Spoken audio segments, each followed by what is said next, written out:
Pandemics are a solvable problem, and now of all times, when it's fresh in our memory, we should make these investments. Many of the health investments, better vaccines, better health systems, actually will help us even in years when there's no pandemic. Throughout the pandemic, a few things went well. We got vaccines done, but still not fast enough. And we realized that diagnostics and masks, we should have practiced.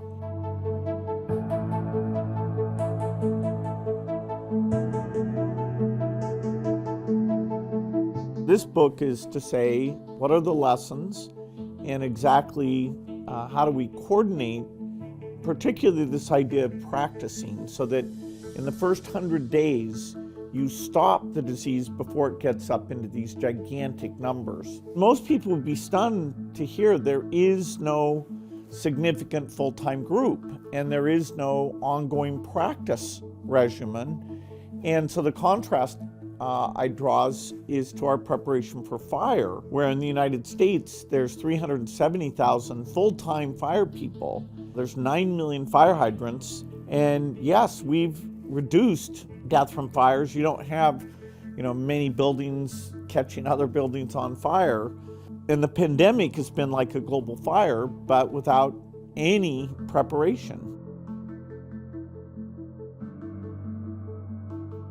If anything kills over 10 million people in the next few decades, it's most likely to be a highly infectious virus rather than a war. Not missiles, but microbes. Historically, when there's been an incredible tragedy, the world really looks back on it. Here, because we have many other things going on, including tragically the war in Ukraine, whether or not we really take these lessons and put the system in place, I can't guarantee we will, but it's so obvious that I'm hopeful. I think this year is pretty critical to get the political volume saying, despite all these other things, we don't want this to happen again. We fund a lot of medical research. We need to redirect some of that towards these pandemic scenarios. We can have tools that would have made this one less than 2% of what it ended up being.